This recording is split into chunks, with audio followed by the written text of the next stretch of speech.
you had my best interest at heart. So I want to give you a business. And we did over $100,000 in remodeling fees just out of that one interaction. And the reason I tell you this story is every time we take a stage, we are leaders, right? We lead our tribe, everyone who would like to work with us. And it's so important to choose the right stories so that people will get an insight about the person they're dealing with, about their values, and what they will do for them. Would you agree with that? Everyone give me a hands up. It's all about trust, right? It's all about connection. It's all about creating opportunities for us to connect between the speaker and the audience. So in this presentation right here, I'll be talking about different stories, different story structures. And one of the biggest complaints or maybe challenges that I have seen from my clients and from people that I talk about stories, magnetic stories, is which are the right stories to choose and how to present them in the right way. So would you like to know how to choose the right stories and say them in the right way at the right time to the right audience so you can make some things happen in your life? All right, give me a heads up. Or also use some chat as well. You can say, yes, I'd like to get some magnetic storytelling right now. It's all good. And I want to make sure that we have a good participation here and no one is left out. And help me out. Okay, absolutely. I have everything here. Very good. All right. So and you know, somebody probably is in charge of alms and ahs and souls. I accept it all. I probably will have a few of those in my presentation. So please forgive me as I'm trying to give you my best content while being human at the same time. All right, so let me share my screen so you can take some notes and you can stop me if I'm going too fast or if something is not clear. Okay, very good.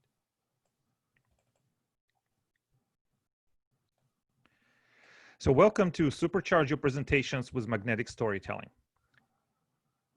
And this is my promise.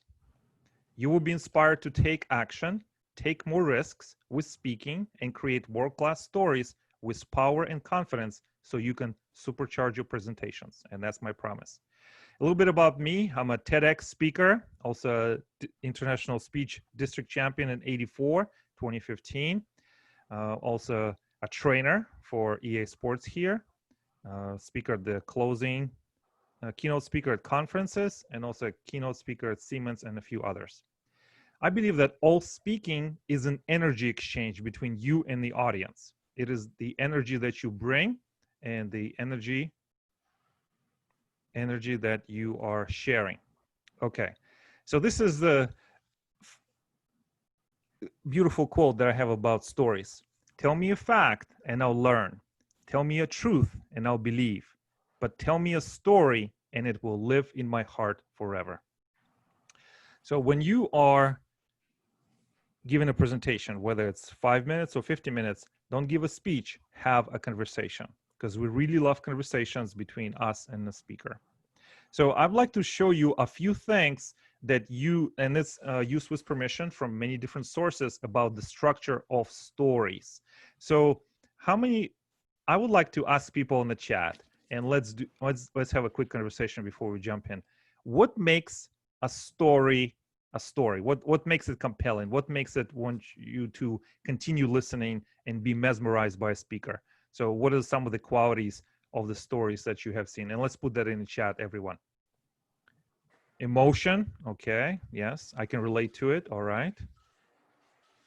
Suspense, passion of a storyteller, all right. It's entertaining, it's better be entertaining in this day and age. Hero's journey that seems to be getting to the peak, okay. Vocal variety, I like it. Point or the moral of the story. Interesting characters. Conflict, resolution.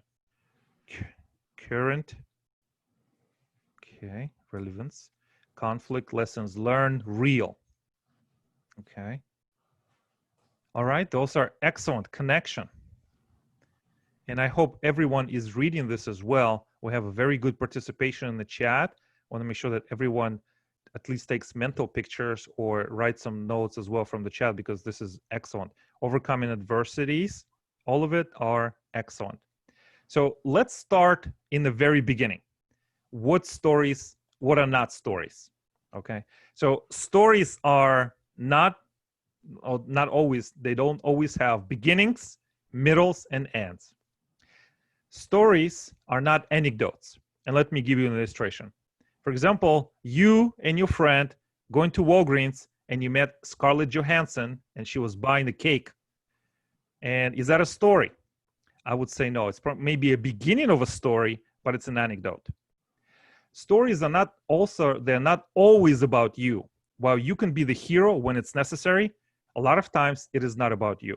And a lot of times my clients and people who are new to storytelling, they struggle to have somebody else play the central role of a hero in a story. Stories are not pretend. There's a lot of truth of humanity that's being transferred through stories every day. So let's look at what stories are.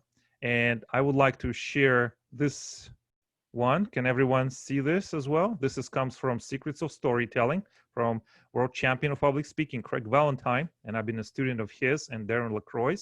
So this is one part of the story, right? On the top, can everyone see this? Can I get a, okay, very good. So it's a one-page template that you can use, and we'll go through several of them. So you will see some patterns. So first you start with curiosity. You try to establish the context.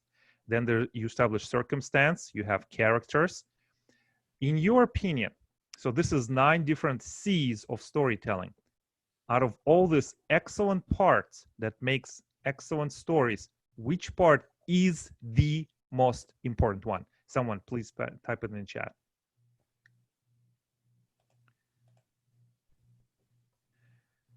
The good, the bad, and the, okay. Conversations and dialogue. Okay, that's one. All right. So without conversations, okay, cure, climax, conflict. Okay. All right. So we have conversations and dialogue. Absolutely. Conversations and dialogue move your story along. Climax, we need to have a resolution. Absolutely. Constant cure, the change, callback. Okay. Curiosity, very important. And you see it's throughout the storytelling. The most important part of every story is the conflict. If you don't have a conflict or a tension or a struggle of some sort, it is not a story. It's an anecdote or perhaps a start of a story. So let me share this with you and tell me if this works for you. And I'm going to illustrate this. Last night, I went to a party. And this is the party that I should never have went to. But I met a beautiful woman and fell in love with her. Is that a story? Yes or no? No? No, it's a start of a story, right? How about this? Last night, I went to a party. And I shouldn't have been there. I should not have been there because it's a house of my enemy. And there, I met a young, beautiful woman. And we fell in love instantly. But then I learned her name, and I learned that she was from the family of my sworn enemy. So we married in secret. The next day after that, I went to a market and I got into a fight, and I killed someone, actually from her family, and now I am banished from the city, and my bride is forced to marry someone else. Who knows where this is from? And I see a good smiles.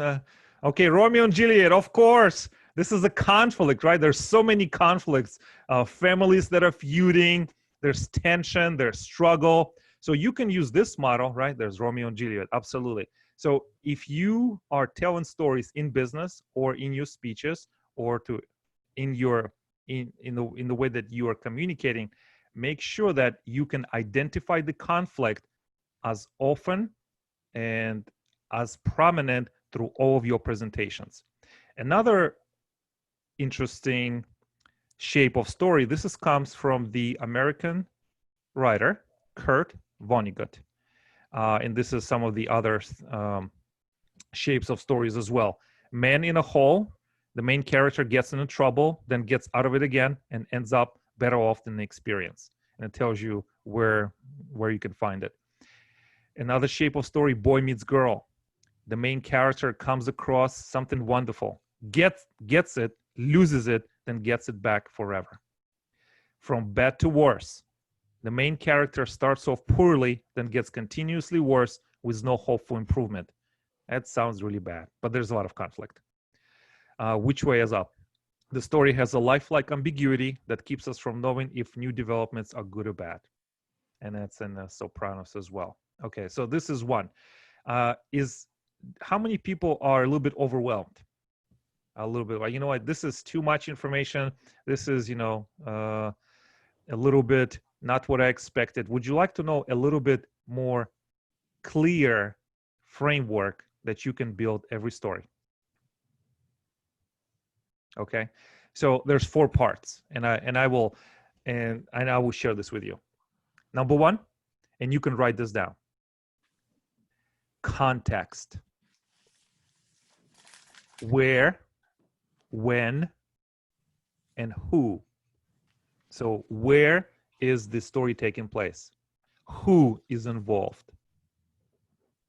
And where, who, and when. Next one is a challenge. What is the challenge that is presented to the characters? And the challenge could be a villain, could be an event, could be a situation. Next one is a conflict. And a conflict is the largest part of every story. So you have context, challenge, conflict, and then resolution. So if you have those 4 steps, you have a story. And if this is too much too, let's simplify it even more. There's another model that comes from Nick Morgan. All he says that makes a great story is a problem solution.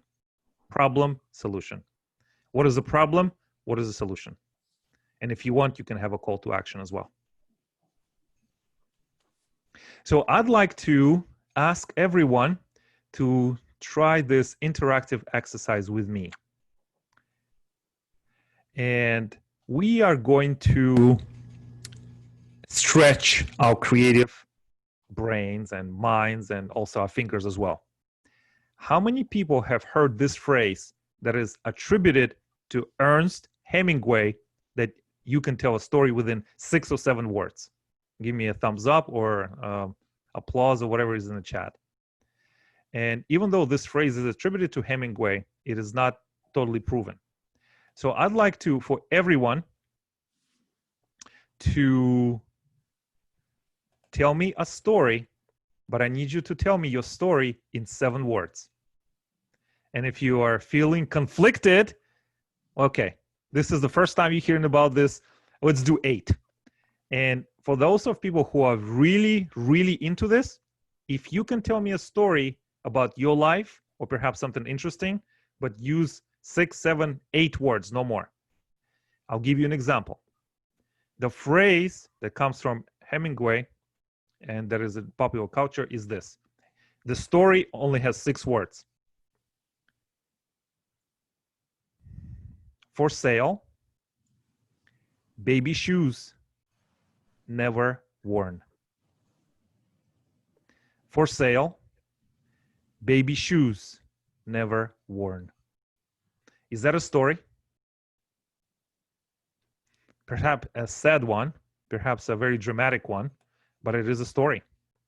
So I'd like everyone to just take a minute, maybe 2, and think. Maybe it's your life story. Maybe it's a story you want to tell, but only use 7 words or 6, or at the best 8.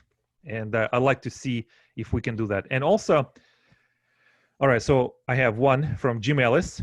I could not win until I found love. It's beautiful. Let's see how many words. 8, excellent. All right, I have one here. Abandoned at birth, but living fully. That's a story. That's a story right there. Absolutely. I like this. And I like that you're participating. This is not easy.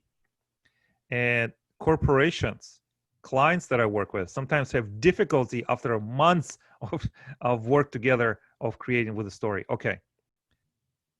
I have one. Conquering your fears in the Alaskan frontier. Excellent. 7. I like it. She said she would, and she did. Okay. All right. And then I have a very good one here. They're all great. The next one is the cat ran away and returned. 6 words. There you go. A winner always committed to winning. Excellent. And I like this chat exercise because you don't have to raise your hands. You can just work through your own pace through the chat, and I think it also asking for your participation. All right. So alien, got married, hybrid babies. Okay.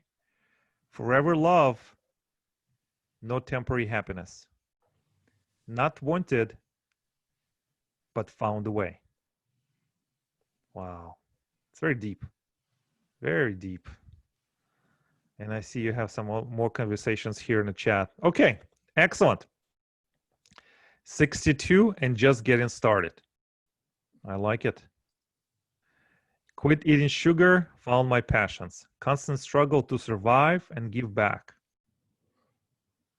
Okay. Fast downhill, but got up. Okay.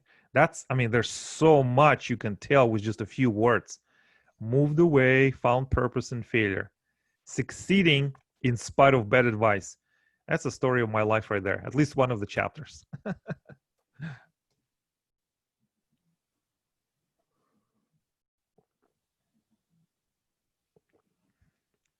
Granddaughter Joy, live to see her grow. Okay. All right, let's keep them coming as we going through the rest of the presentation. Okay, so far, everything is good. Give me thumbs up, give me a clap, whatever it is. Make sure that you're engaged and maybe learning something. And I'm here to challenge you and perhaps also bring some new ideas that you can use. All right, so right at the very beginning, I said that we use stories to make sure that we build connections and relationships with our tribe and our audience. So, and why story is so important? Because a story well told will go right to the subconscious part of the brain and stay there, right? So I'd like to tell you 2 ways of delivering information. Are you ready for this? Okay. So number 1, I can tell you this, and it's a philosophical quote. A lot of people are doubting, discounting, and devaluing their gifts. Okay, so would you agree with that generally? Yes, so far. So, and can someone actually either unmute themselves or repeat what I just said? I know this is very challenging, but this is what it is. So we keep you in tune to everything I'm saying. Don't be shy. You can step up. We don't have 10 people waiting. Okay, so let's see. So people are doubting their gifts.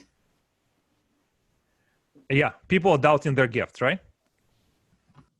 So that's one way to deliver information. What about if I told you another illustration? And I'm going to tell you this in a way of a fable. Would you like to hear a fable this evening? It's not quite a good night fable, but I'm going to tell you this fable and you can tell it to everyone you care about. Okay, here we go. It was a strong, windy night. The wind was so strong, it was picking up and throwing rocks. It was throwing branches around, and it was almost like a hurricane. And the wind was growing and growing and growing stronger by the hour. There was an eagle's nest at the top of the tree, at the top of the mountain. And the wind grew so big that it blown the young eaglet out of the nest. And the eaglet started falling from the tree, from the mountain, all the way to the ground. The good news, eaglet survived. The next morning, the eaglet opened his eyes and he saw standing around him in a circle a family of chickens. They were the cutest chickens you ever seen. They were so curious. Who is this animal that just flew from the top of the sky and landed in our chicken coop in our chicken backyard? And the young eagle fell in love with the chickens. He loved them so much that he was going around trying to chase butterflies, looking for worms, and trying to take bath in a bucket. And over time, all that the eaglet wanted to do is to fit in with the chickens. But there was a problem. An eaglet was becoming an eagle. An eagle started to grow this magnificent wings that were just growing out and getting bigger and bigger by the day. But all eagle wanted to do is to fit in and to be accepted into the family of the chickens. So the eagle had an idea. He decided to cut his own wings so he could fit in. So every day he was cutting his own wings, but the wings and feathers were starting to grow back. So he cut them again, and then he started plucking them until there were wings no more. Sometime after, two eagles, two brothers, flew over the area where the chicken coop was, and they looked down and they thought they saw an eagle. So they swooped down and they talked to an eagle and said, "Brother, join us. Let's fly away so we can see the mountains that can kiss the sky. We're going to fly over the lakes that hold the secret to life itself. And we're going to see the night that's going to reflect 1,000 stars." And the eagle got so excited, so he started running and tried to take off, and he tried and he tried and he tried, and he couldn't. His wings were gone.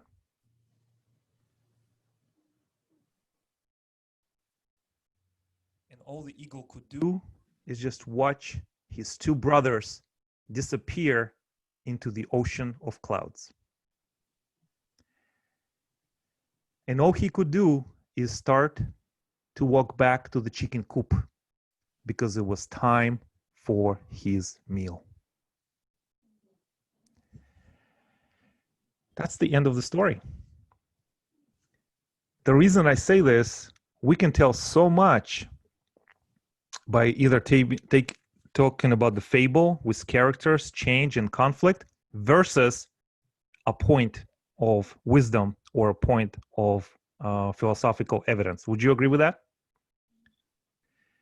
A lot of times, what I have learned is and in my business and in others, we communicate by list or perhaps a vision or some kind of bulletin points. And a lot of times, we don't take the courage to either create our own stories or to find the right stories that will live in the hearts of our audience forever. Tomorrow, I will go to the list later on in this presentation, and most likely half of everyone who is on this call will not remember the list. But 80 to 85% or almost everyone will remember a story. Would you agree with that?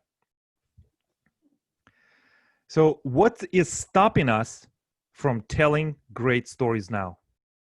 What is the one thing that you need to be telling more stories? And it's not just one story, right? You have to have a toolbox, a repertoire, a portfolio of stories. So I'd like to hear from people in the chat, what is stopping you from telling great stories now?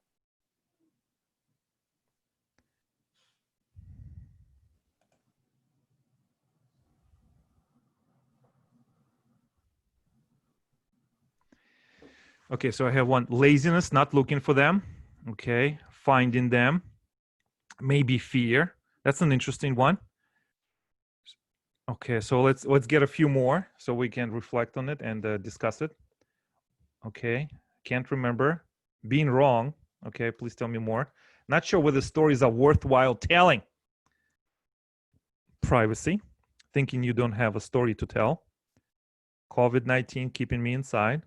Okay, I can definitely respect that. So I saw here COVID-19, lack of creativity, thinking you don't have a story to tell, privacy, not sure whether stories are worthwhile telling, being wrong, not able to remember. Google is a great resource for stories, absolutely. Identify a simple idea can be a story. Sometimes stories are very common. Okay, very good. What's stopping us most of the time that I found in my practice from telling great stories is that we simply don't look for them. We don't tell them, and we discount, devalue, and discard our own stories.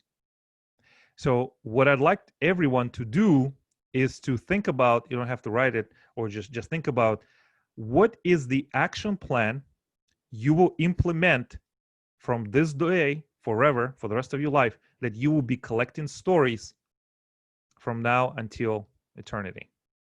Do you have ideas for your stories in your phone, maybe in your notebook?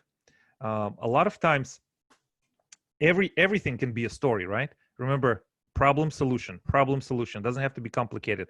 Problem solution. If you can identify that and make sure it has a conflict, it's a story. If you don't know where to start, you can start interviewing your relatives, friends, or other Toastmasters. I am a creator and a producer of a podcast called Speak Brave. And one of the reasons that I'm a podcaster and an interviewer is that I invite storytellers, interesting people, and experts in their field to come to my show. And my questions are designed specifically so I can collect their stories and then use it later, either make sure that I teach them how to tell stories or I can use them in my practice. So if nothing else fails, if everything else fails, I'm sorry, ask to have an interview show, whether it's through podcast, through a telephone, through email, and just ask people for their stories. I can almost guarantee if you offer your ears and offer your attention and your presence, more than 90% of the time, people will open up and share stories with you. And then you have to negotiate with them whether you can release those stories or use part of it for inspiration. Become a great listener and an interviewer so you can, if you don't have any stories that you feel sharing right now, that you can collect with others. How does that, is that sound too much or too crazy or not applicable? Even if you even stay at home, can you call someone right now or maybe today and say, I'd like to interview you for a story? Okay, so let me see what we have so far here.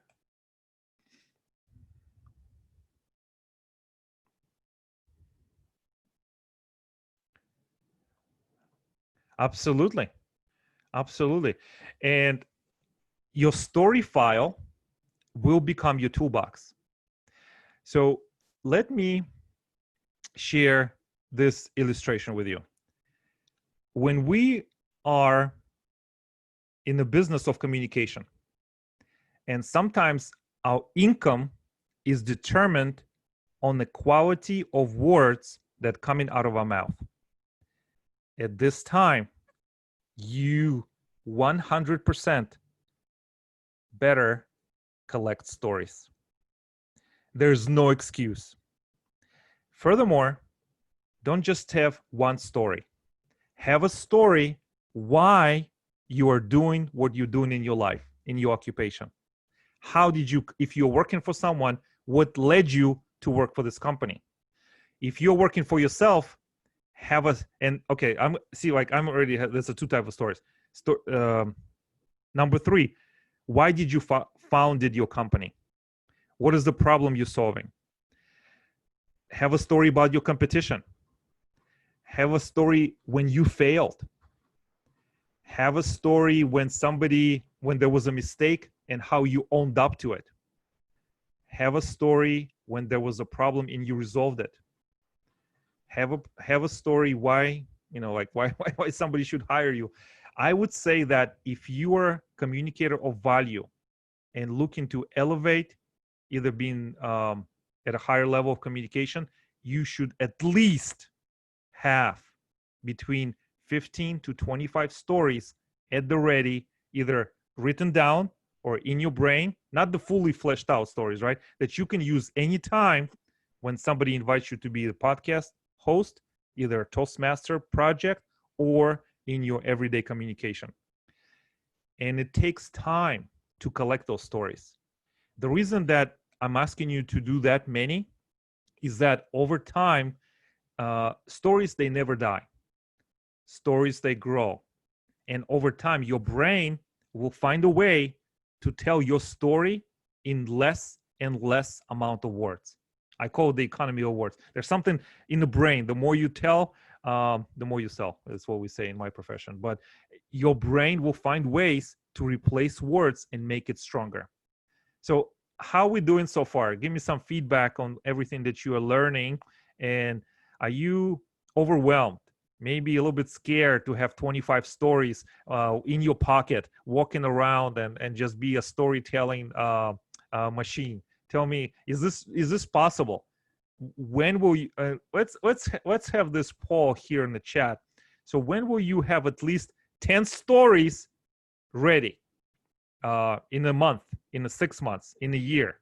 So select a date that you will have 10 stories for your life. Remember, one of them should be why you do what you do. How did you get started? Maybe it's about your company. Maybe it's about your competitors. Maybe it's about your family. Maybe it's about the love of your life. Maybe why you joined Toastmasters. What will you do after Toastmasters?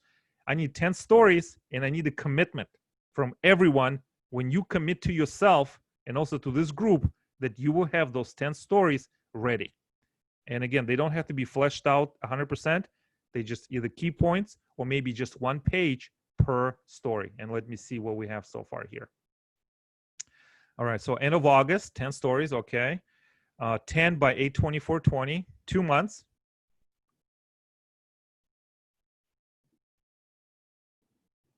Okay, 2 months is good, thank you.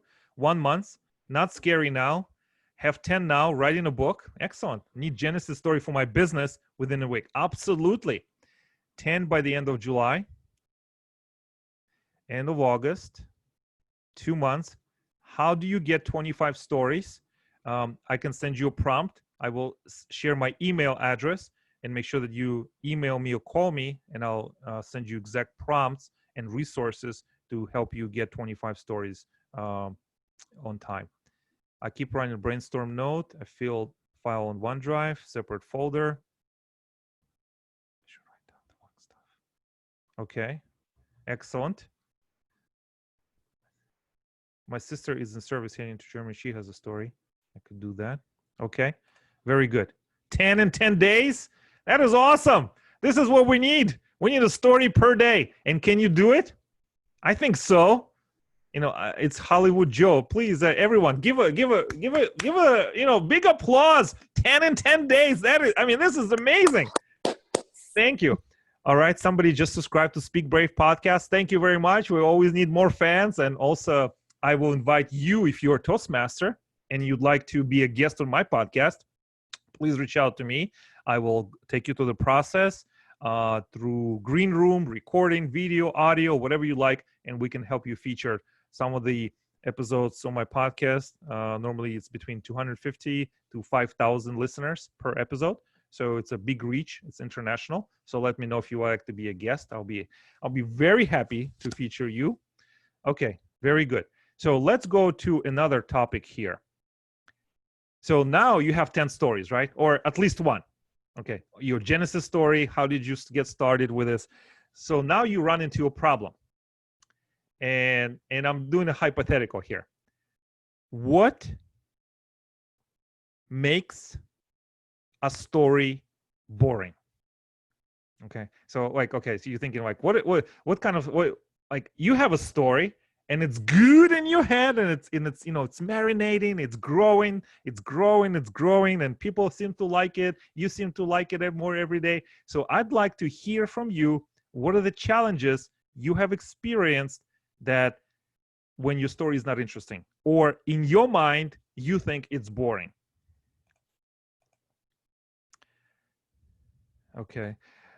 I would like to be a guest. So what I will do just before we get started, I make sure I will put my email address at the very end, and please just email me your name and just tell me your guest from this workshop, and I will contact every person for guest spot on my podcast. Okay. I do not relate. I see one. Okay. So let's get back to the challenges with storytelling. Too slow to develop. Telling, the way we share it, too long. Jargon, too much talk without essential elements. From too slow to develop, not enough drama, or build up to a cue without actually getting there. I do not relate, rambling or too general in details. If it's just about me, okay. Characters are not active or believable. Lack of eloquency, lack emotion. Okay. Too much drama. Of course.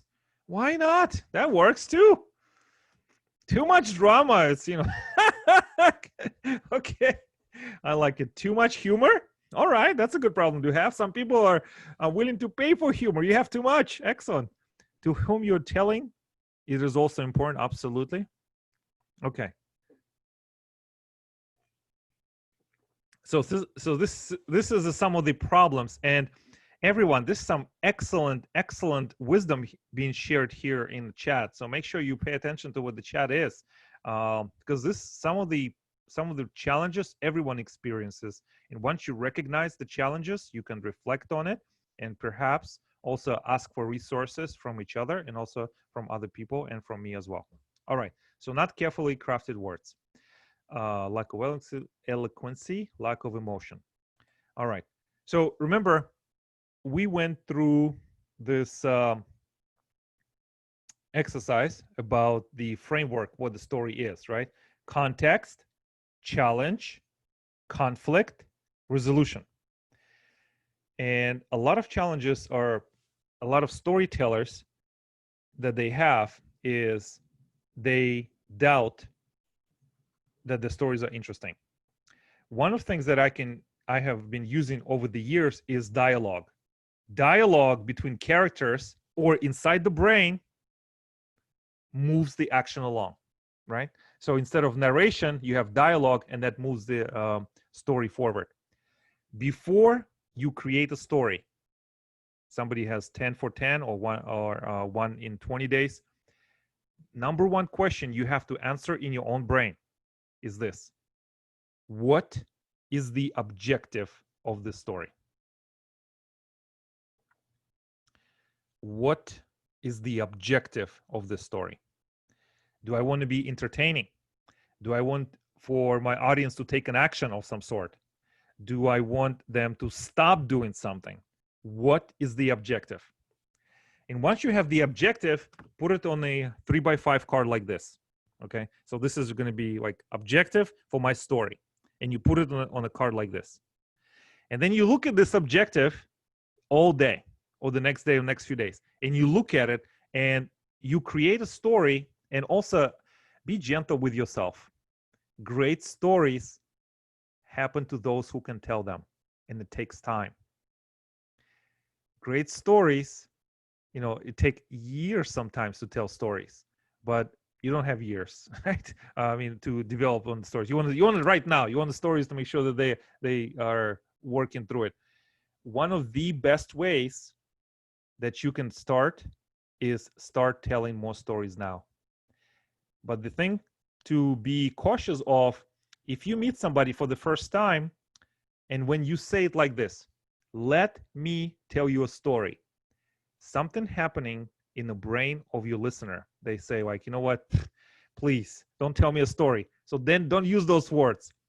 Use, let me show you something. Let me take you back. This may help. For example, When you use the word story, something visceral reaction happens when it's a one-on-one, when you're testing it out. People are resistant to it. But when you use other words to introduce what you are saying, they'll be more receptive. It's a paradox. You're trying to tell a story, but you cannot use the word story to introduce it. It's just the truth. People just have developed this resistance, this allergy, and so we don't use it anymore. We say something else, and it also keeps you creative as well. So once you determine what your objective is, identify the conflict and identify the resolution. Right? That's it. Just focus on those things. And also, what helps me in a lot of times when I create stories for myself and for my clients is I write a lot every day, sometimes between 500 to 1,000 words. And I write stories, case studies, and what helps me, I write down. This is an evolution for me. Before, I always relied on my impromptu speaking, that I can combine stories because of my training also in improv theater. So I can put things together, I pay attention, truly present, and I can do it. What I have learned over the years, that my scripted stories are the best received because there's sequence, there's objective, there's conflict, there's characters, there's resolution, and there's a call to action. If I fail to write down those key points, even on one page, I always have to search for words in my own brain. So I said, you know what? I am not getting any younger. My memory is getting worse and worse. So I'm writing down the key points for my stories. And miraculous thing happened. Writing is refined thinking, according to Stephen King. Writing is refined thinking. So when you take a moment to write down your stories, just the key points, you elevate on the order of magnitude the power of that story. Does that make sense so far, everyone? Okay, so let's do some ahas a little bit let's do a check-in with everyone.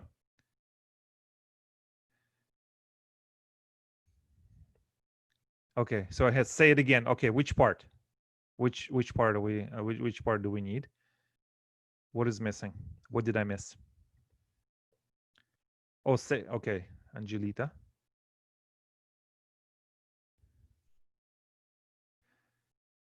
Yes, Stephen King in his book On Writing. That's the title of the book. On Writing says that writing is refined thinking. And it really is. And remember, everyone who participated have made a promise to yourself to have 10 stories by a certain point in time, whether within the next 10 days, maybe by August 24th, or sometime in the next few months. So you have to honor that promise to yourself. Remember, context, challenge, conflict, resolution. Context, challenge, conflict, resolution.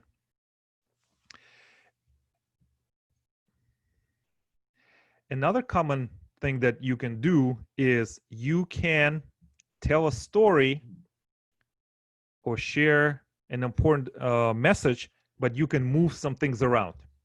So would you like to hear how I can do this? Okay, I'm gonna tell you, this is a storytelling hour. I cannot stop. I'm sorry. Oh, I'll stop at 8 o'clock.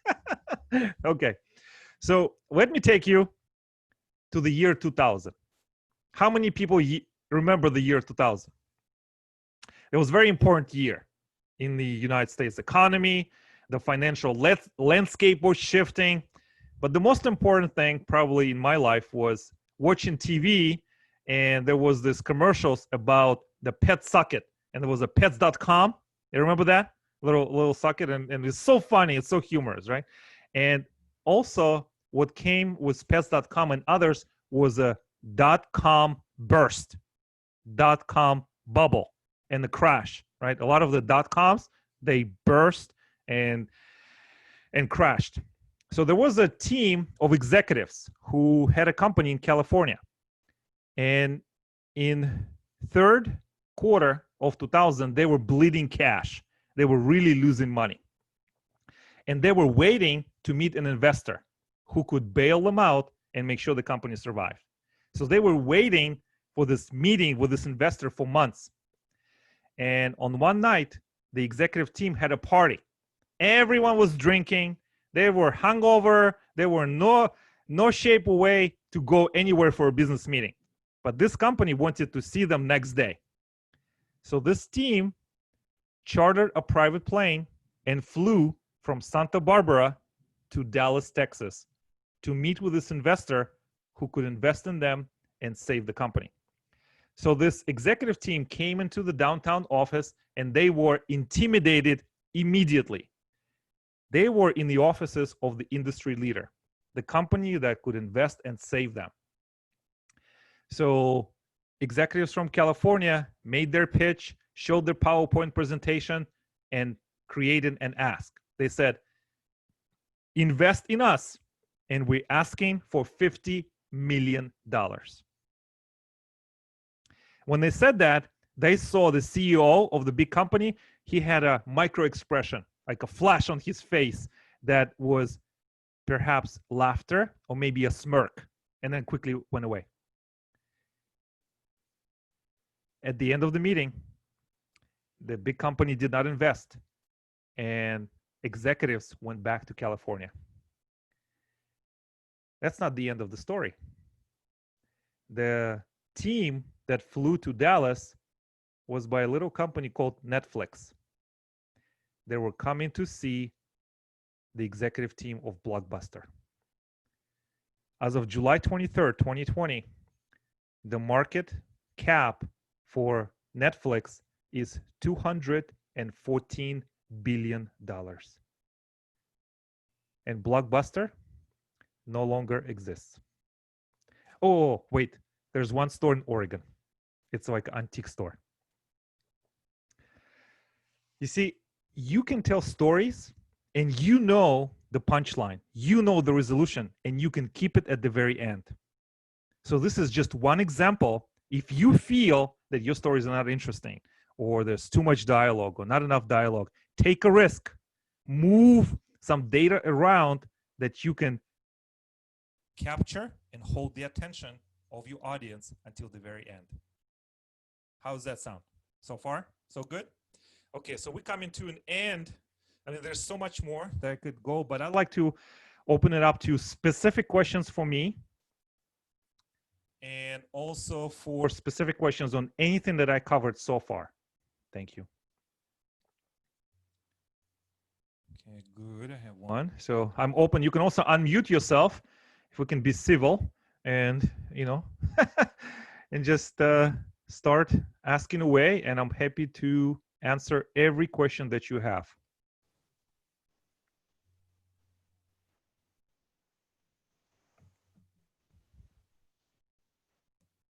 Okay, so I have some compliments here. Thank you, Claudia. Also from guest. If something was not clear, or you want me to repeat something, or say it one more time, or go a little bit deeper, I'll be more than happy to do that as well. And what I will also do, I will leave my email in the chat right now that you can take and email me. You know what? I'll also put my phone number. Give me a call or text me.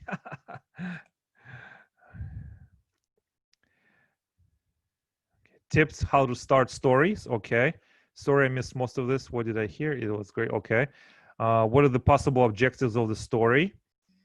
Mark, what is the longest story you've given? That's a good one. I think it was about 12 minutes. Do you coach others on how to tell stories? Yes, I do. I have a training company, and this is one of our businesses. We train executives and entire teams to create stories and use the right ones for pitches, for work, and for business. Okay. What are the possible objectives of the story? Hollywood Joe, is that right? Is that where have it from? Yes. Excellent. Thank you. Could you please tell me more context about the objectives? Perhaps maybe your profession or your business or something you are working on. Well, you'd mentioned before about what is the objective of the story. You wrote down some things like entertaining, stop doing something, and you said a few other things. Mm-hmm. So remember at the very beginning, and this is, I'm coming from my own industry. When somebody decides to do business with you, they know, like, trust you, and trust take the longest. So a lot of objectives for my stories that I tell and teach others and reach deep within my own life is to establish, nurture, and continue building trust. Because in my business, which is coaching, consulting, and business consulting as well, trust is very important, right? As in every business. So this is probably one of the overarching objectives that I work with, is building, nurturing trust. And then there's so many other objectives, right? And then, so in my industry, I teach salespeople how to use stories in sales. So a lot of times prospects may ask questions like, I cannot afford this, or your competitors are doing this better, or can you tell me about your background, or why should we believe you? So all those questions are objectives, right? So you turn the question into the objective, and you have a story for each question. Remember, story doesn't have to be 10 minutes, 15 minutes, 20 minutes. It could be baby shoes for sale, never worn. Remember? It's a start. Great stories happen to those who can tell them. And it takes discipline. It takes dedication. If anyone could do it, we all be great communicators, right? How many people here know about Tony Robbins? Give me a show of hands. Okay, Tony Robbins. He has a great Netflix documentary, I'm Not Your Guru. And one of the stories that he says at the very end of the documentary is this. He was taking a class in his school, and he really liked this young woman. So he was taking all the attention, overtaking the class, and just, took over the class. So teacher said, Tony, stay after the class. So Tony Robbins got a little upset. They're like, oh my gosh, I'm in trouble. And started being nervous. And the teacher said, Tony, I know you. And Tony Robbins said, what? You know me? What do you mean? I know who you are. You are not just a speaker, you are a communicator. And teacher gave Tony Robbins this story or poem, A Will to Win. And Tony Robbins is one of the role models in speaking for me. And he started to cry. And he said this was his moment of grace. And then he went and won one championship, debate, speech contest, one after the other. Even though he's gifted, one of the most gifted orators in communicators, he had to work on it. There was several books that I read and documentaries that I watched that at one point in time, Tony Robbins gave 3 2-hour seminars every day just to get his stage presence and his muscle. How many people here know about Demosthenes of Athens? Demosthenes, right? One of the greatest orators in ancient history. When he was a little boy, right? His parents passed away, and his guardian took over his estate. And the guardian embezzled some money. So Demosthenes had to go to the Athenian court and defend his right. But he was very weak. He couldn't speak, and he didn't have a good voice. So he started training. He was running up, down the hills around the city, and until his wind was so good, he could tell his entire speech, even full on running. He went in front of the sea and started to speak over the waves. And we understand there may be a speech impediment. He put little rocks inside his mouth to overcome the lisp. And then when you go to the court, you have to speak for hours, right? In front of all these people. And he did it. So my challenge to everyone here is that great stories, great communicators may be born, but you have to continuously invest in your craft. You have to have story file. You have to attend workshops like this, create your own, take improv classes, complete your pathways, do whatever you can to stay on top. There's this proverb, when you stop learning, you will forget what you already know. And this comes from the ancient Hebrew wisdom literature or Proverbs by King Solomon. So it's two ways to say it. It's both correct. So when you stop learning, you will forget what you already know. So as leaders, I ask you, how can you lead if you don't read, if you don't invest, if you don't continuously improve your craft? So that's what I would say, Hollywood Joe, is that you have to dedicate time. You have to dedicate your brain power and intention to become the best communicator that you can. I hope this helps. I know, I get on the soapbox, cannot stop. But this is what we come here. We learn to be best communicators we can be. This is not just okay storytelling, it's magnetic storytelling. If you speak with passion about subject or an event, you will outspeak, you will connect any expert who's just there but no passion. Passion is the X factor. Passion is what gets you to the next level. All right, so with 8:03, I'll stick around for a few more minutes and I'll put my email. Please let me know if you have any more questions here.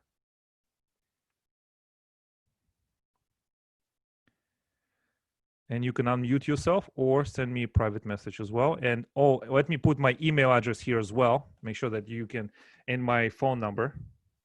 And just tell me you're from this class and I will call you back. I won't probably do it tomorrow, but on Monday or on Saturday.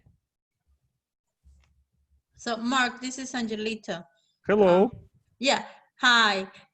We usually hear about how to do a speech, and by having these steps, the 4 steps that you gave us in the beginning, like me listening now to this concise step, it's clear. Like I can write my speech with less problem, and I make it engaging in the Toastmaster world pathway. That way, with this little paying attention to this point that you're making, that you're telling us about. Mm-hmm. So that alone made it easy to understand how to, go about telling the story. Absolutely. And there's many, many, many different frameworks, right? There's also a story brand from Donald Miller. He has 7 points to tell stories. And it's, what is it? A character has a problem, meets a guide who gives them a plan, calls them to action, helps them avoid failure, and ends in success.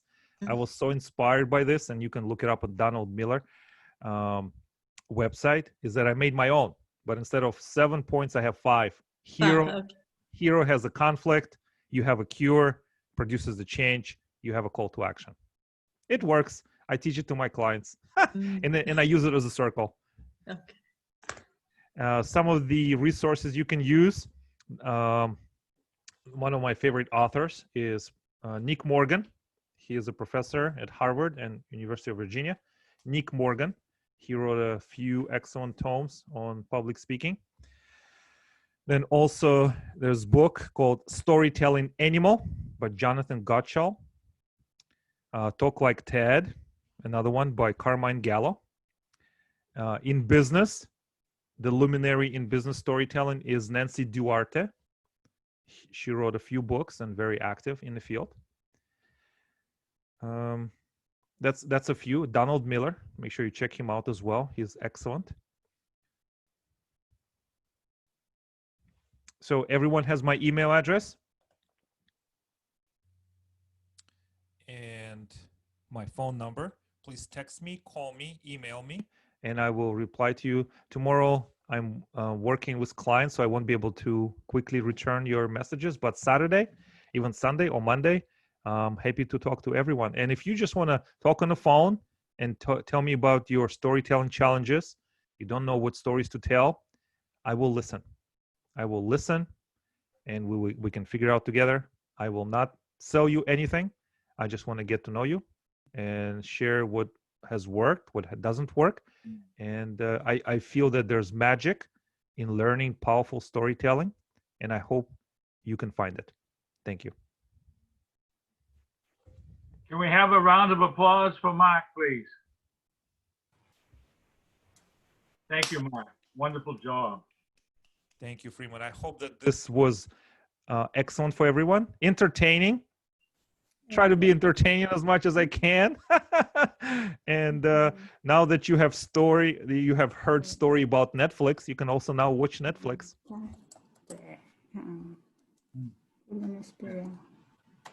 So make sure that you have my My email and my phone number, and reach out to me, and I'll be I more knew than that happy.